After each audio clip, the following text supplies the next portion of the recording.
Good morning, everybody. Welcome to Sports Shorts Daily, presented by LeBears Casino. TK joining us today. Big sale going on over at Tremonti's Meat and Seafood. We'll tell you about over there near Parkview Baptist in Baton Rouge. I'm from an undisclosed location, presented by the Louisiana Sports Hall of Fame.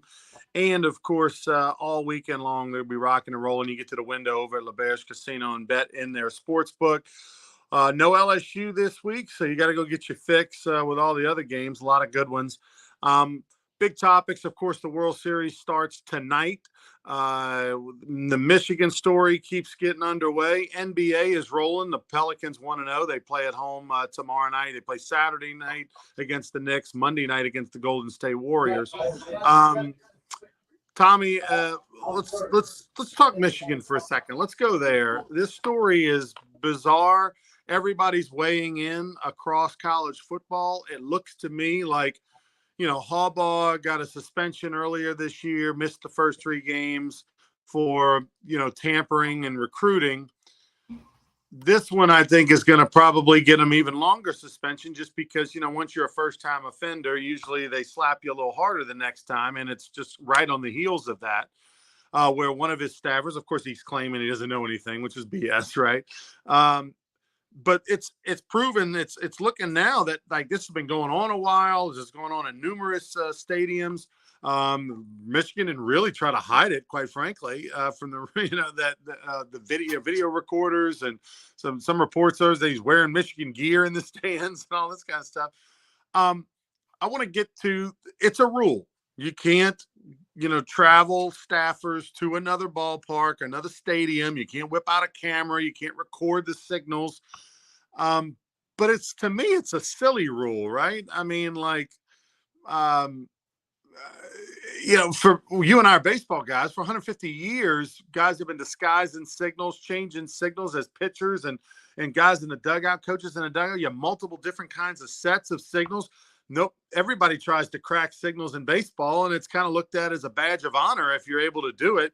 But somehow football, it's this giant no-no that, oh, my God, you're the devil. I mean, they're acting like this is they paid a guy $1 million to come play quarterback, which is okay to do, but we can't send a down-the-line assistant to go sit in the stands bundled up with a scarf trying to steal signals. It's weird to me. Well, that rule went in 1994, so that's damn near 30 years ago. Okay, that's before we have the technology that we have in the world today. So you're still breaking a rule. But this Michigan story has developed. It's got a lot of layers. Okay, first off, the reason Harbaugh was suspended is he lied to the NCAA investigators about a hamburger visit or whatever. It's not the hamburger or the visit. It's the fact that he lied to the NCAA. Now you get to this, and he's come out with a flat denial. This is going to be just like Rick Pitino at Louisville. If you didn't know about it, Coach, you're wrong. And if you do know about it, now you lied again. This thing is getting lots of layers, other teams. Now the former defensive lineman for Michigan says this is just a hit job on Michigan. Everybody's got an opinion. But the FBI, Michigan suspended one of their analysts who was involved, and there's a paper trail of him buying tickets at other stadiums and being on video in the others. They got proof he was in the stadium. Now the FBI, is in Michigan right now, in Ann Arbor, on the quarterback coach because something with his computer, there's a problem. Now the FBI is not in there because some guy was stealing signs, There's something more major if the FBI is in Ann Arbor. You would think. Okay. You would think. And now, and of course, this is all because somebody turned them in, just like Alabama used to always turn Auburn football in and vice versa. Auburn would turn it out. Mississippi State turned in, about Cam Newton when they paid him and didn't get him. I mean, that's commonplace. That happens all the time. But I've been reading a lot of this stuff, and this story is getting more and more layers, and there's a lot, where there's smoke, there's fire. Right now, there's a lot of smoke. What will happen ultimately, time will tell.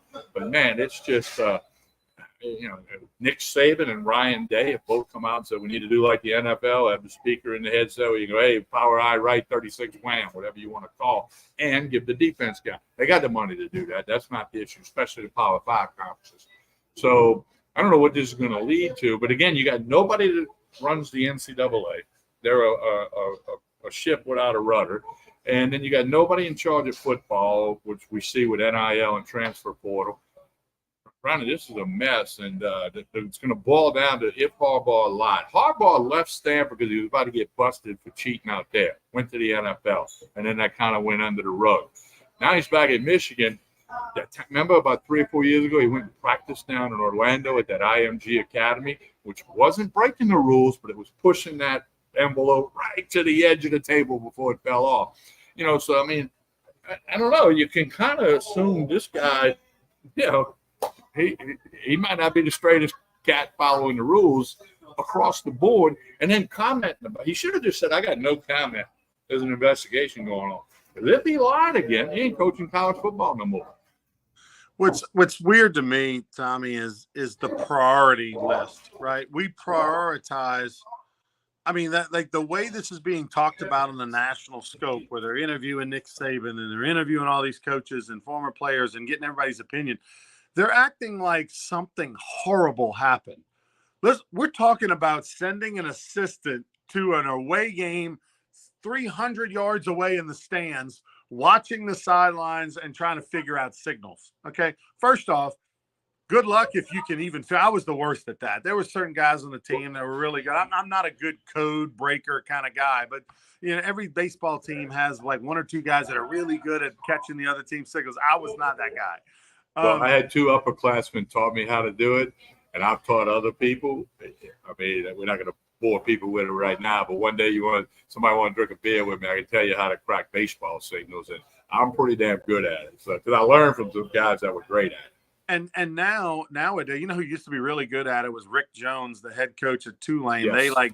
They really emphasized it and spent a lot of time on it. But the thing is that nowadays with baseball, forget the fact that in the SEC they use the microphones in the in the headset, and the coach just on a walkie-talkie tells the catcher what the pitch is, and now they've got the little bracelets now. I mean, now the technology is crazy, but even before that, then they had those little sleeves, right? Like a lot of high schools now, because people don't have the technology for the watches or for the microphones or whatever, but they just have the little sleeves that have the codes on it. And you just change out the codes every once in a while, and you put a new one in the sleeves. And now the catcher and the pitcher and the position players, they don't even have to flash signals when they're on base. They can just look at their wrist when they give them a number, which is usually like second column, third row, and they just look down and it tells them what's up. Now you can't break codes in college baseball or pro baseball. They've got the technology to be. If you can do that in baseball, why can't they do it in football? But what I'm just interested in, which just blows my mind, Tommy, is that it's okay to give guys millions of dollars as amateurs to play base.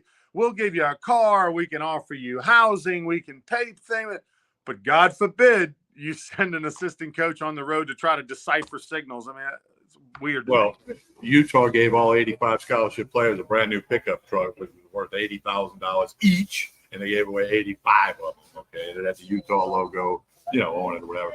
You're right, but it is a rule, albeit 1994. But who's going to change the rule? There's no governing board. There's no NCAA has no leadership. By the way, there's lots. We got to adjust that rule.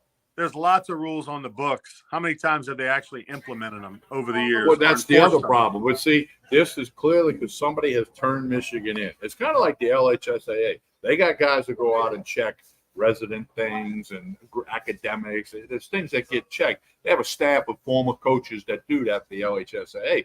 But they're not really going to do something unless somebody would call up and go, I got proof that school ABC did this, this, and this. And here is the proof. Then they'll go investigate. Same principle with the NCAA. Somebody has got serious info on what Michigan is doing, and that's why the NCAA is involved. And then the part, if you're a Michigan person, is now the FBI is involved, and that's a little bit more. They're a little more powerful than the NCAA. Well,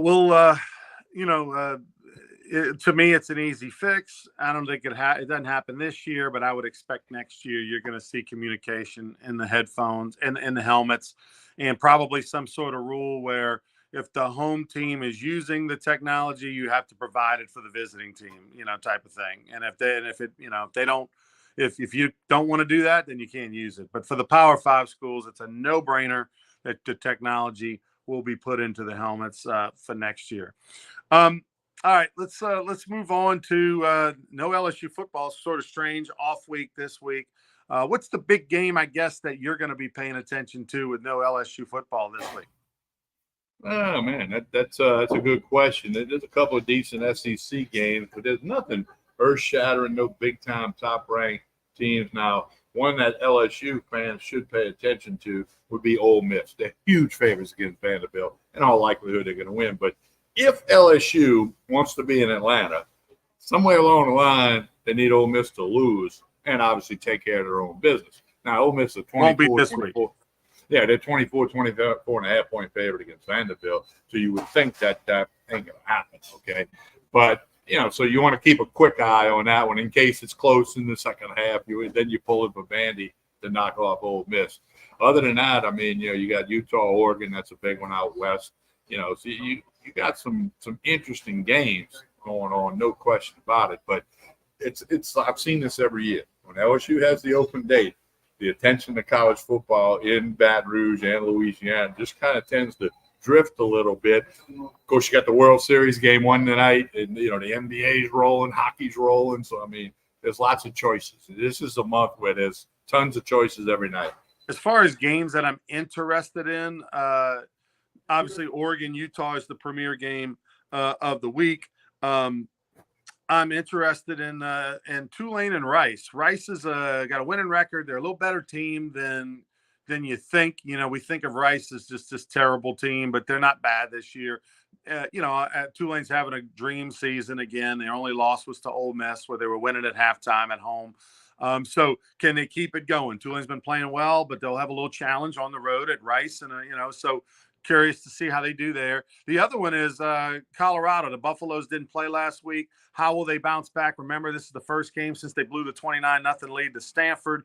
How will they bounce? They've got to win two out of their next 5 games in order to be bowl eligible. And 4 of those 5 teams a couple weeks ago were all ranked. So it's not unlikely that it's going to happen, but they're on the road this week against UCLA. They're big underdogs, 16, 17-point underdogs. Right. So I'm curious to see how they'll do there. Tulane, Colorado, Oregon, and Utah, those are the 3 games that I'll be kind of tracking and interested in. Obviously betting some other games, but those are the ones that I kind of care about the most. The line on LSU, Alabama, were you surprised at where it was at, 5.5? It's 4.5. It's been sitting at. It opened at 4.5, but it's been sitting there. And then next week could be some movement. I really thought we were all talking about this. A bunch of us were talking about. I really thought it'd be 6.5, or 7. Right. 7.5 back in the summer when they do the big guest thing. I really thought it, but to have it at 4.5, they're basically saying on a neutral field, this is anybody's game. Now LSU got situations with the cornerbacks. The game's in Tuscaloosa, where LSU has played Bama better in Tuscaloosa over the years than they have in Baton Rouge. And Alabama has gotten better, like LSU has gotten better in the last couple of weeks. It's prime time, CBS, 6:45 p.m. kick in Tuscaloosa. The place will be packed. And I'm a little surprised it's 4.5. I think if it moves at all, it's going to move down. Jayden Daniels getting a lot of love. I mean, they are talking about him in a big way. Obviously, Nick Saban was very complimentary on a national show, talking about how, they can't simulate and practice what he brings to the table relative to speed and change of direction and the throwing ability and the ability to read the defenses. That that's a little bit of obviously a concern. Look, this game is going to probably, for either team, whoever comes out of this game with a win is thinking, okay, we're back in the playoff contention conversation. Because, if LSU finds themselves in a situation where they go 10-2 and they can run the table down the stretch, and your only loss was to Florida State, who's looking like they're the real deal, and Ole Miss, obviously you need Ole Miss, as you mentioned, you need Ole Miss to lose in there to have a situation where LSU can find themselves potentially in Atlanta. But you're going to end up in a great bowl game, maybe on the outside looking in at a playoff if you win this game, and it can propel you to the confidence and all the rest that you need. And the same for Alabama. I mean, everybody had written Alabama off. I mean, look, South Florida, they go down there and struggle to win against a South Florida team on the road. I mean, and all of a sudden, hey, give good credit. I mean, not that it's a shocker that Nick Saban got the thing turned around with all the great players he has, but both of these programs are poised to have a great run, whoever comes out of this thing with a W. Well, championship teams are formed in November. Okay, they're developed in November, and Alabama's 5-0 in SEC play. So they're thinking, hey, we get past LSU, we get, then we're back in Atlanta, and all likelihood playing Georgia. So there's a lot to play for by both teams. There's dozens of NFL prospects on both sidelines. I mean, it's going to be a fun one, no question about it. It's going to be one of the top watched games of the year. Before we go talking a little World Series, I want to let people know, if you're a golfer out there, if you're somebody that wants to have a great time, November 13th, 14th. November 13th and 14th, we've got a Louisiana Sports Hall of Fame golf tournament. It's going to be in LaBerge, Lake Charles.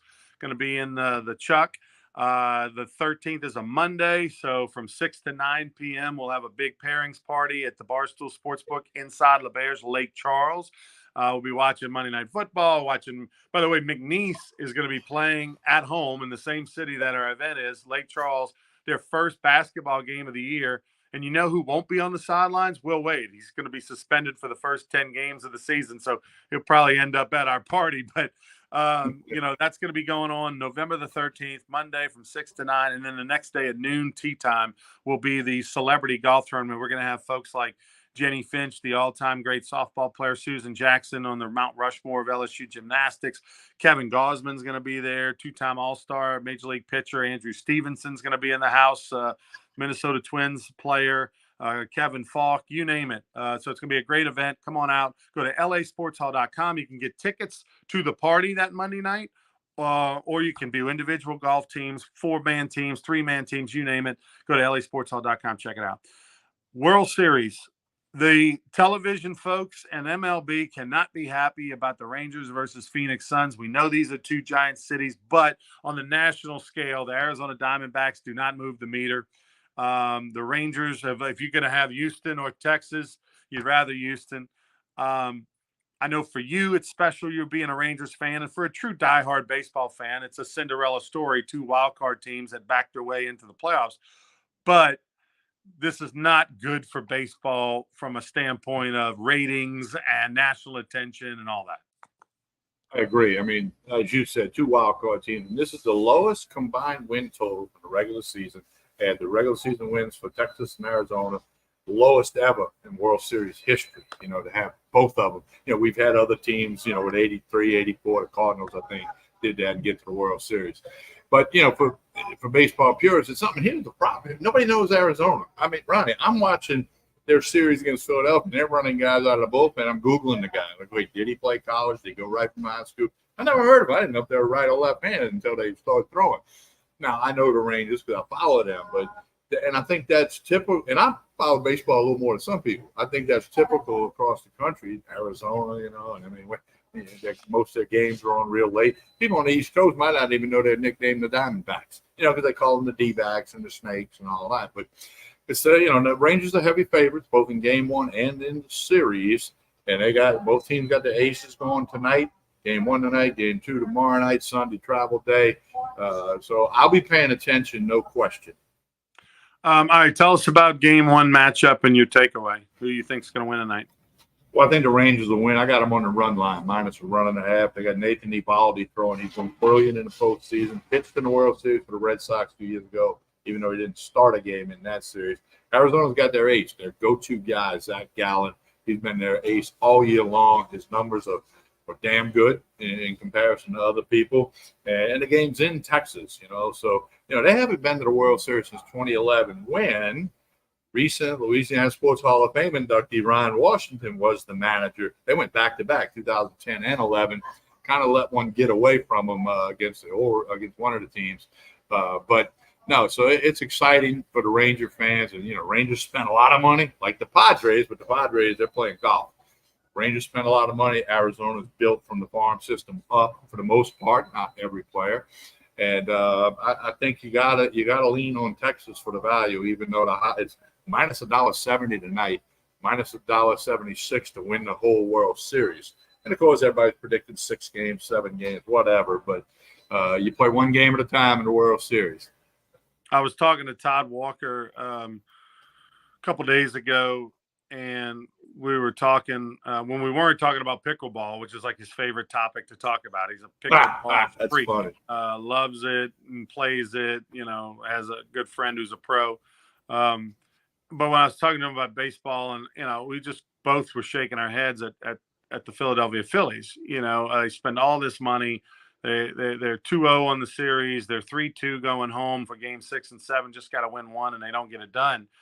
And he's just like, he goes, man, that's why you don't bet on baseball. He's like, it's so unpredictable. I mean, it's and the fact that the Diamondbacks went into Philadelphia and won games 6 and 7 in that environment, which was thought of as impossible, postseason environment, like going to the old box or something, Alex Box, and trying to win a game back in the day. It's that kind of environment. And they did, with a bunch of young guys, with a bunch of no-name pitchers. Got my respect. I'm quite frankly pulling for them because what they did was incredible. What they've done in the postseason, they lost 5 in a row, Tommy, going into the end of the season. They should have never been in the playoffs. About gift from God that the Cubs are such trash that they were able to get into the playoffs, and then they go and win on the road in Milwaukee, and they sweep the Dodgers, and what they've done is incredible. So forget what you think about this team. This is a new team the last 3 weeks, and that's the team that I've got to look at. And what they've done is amazing. Now the Rangers kind of the same way. So it's going to be, I think it's got potential to be a great, awesome series. But you got to Google all the names, but it's an awesome series. Ronnie, I got to tell you this, I had one of those I'm old moments Wednesday. Me and a former LSU baseball player were talking to some younger folks, and he made the comment, the old Alec Box. Person said, there's an old Alec Box? I didn't know there was another. So I'm like, okay, I'm officially old. Yeah. Person I'm talking to doesn't know there was another stadium where they won 5 national championships. So. 15 years ago. 15 years ago. Yeah. Yeah. So anyway, so no, I'll be all about the World Series, and I'll be checking it out. I think you got to go with Texas. That's the value. But anything can happen. I go back to what I said the other day on Sports Short Daily. Game 2 of the LSU-Florida series in Omaha, the final series, Florida won 24-4. That goes back to what you and Todd Walker were talking about. It's baseball. You just don't know. You just do not know. But by the way, how is there not something to commemorate where the old Alex Box Stadium was? Like a plaque on the side of the road, something in the parking lot, something, right? I mean, it doesn't need to be elaborate. It just needs to be some sort of landmark. Well, it's home plate in Atlanta, where Fulton County Stadium was. There's a home plate in the parking lot where that is. You can walk up. You can walk up and read it and say, okay, this was the home plate at Fulton County Stadium in Atlanta. There should be something like it. Might be too late now, but there should be something. No, I mean, they're doing. I got a great line. I can't tell you on the air, but that LSU women's basketball practice says that. Or you want me to tell it on the air? Yeah, go ahead. All right. Kim Mulkey's coaching, okay? When she starts talking, you can hear a pin drop in the building. And they're doing a fast break, and she's telling one of the players on the wing, she said, when you're on the wing, you got to sprint. You got to get wide. And she points, everybody could hear this, and says, you got to be out wide right where it says Dale Brown Court, which should not be on there. She said that. Yeah, which she has publicly said she didn't agree with that whole thing. But she goes, you got to run right there where it says Dale Brown Court, which shouldn't even really be there. She said everybody heard it, okay? I mean, it was no secret. We had about 40 people from most places. Sacramento. We had all the girls basketball players, coaches, and parents. About 50 people. And everybody heard it. There was no what did she say? It was clear as a bell. Right. Pretty good team, huh? You went and watched them practice? Ooh, Haley Van Lith. That's all I'm going to say. Michaela Williams. You know, I mean, I saw her play last year when I worked the state basketball tournament for the girls up in Hammond at the University Center. And I said it then, she would have been the best player on the team last year.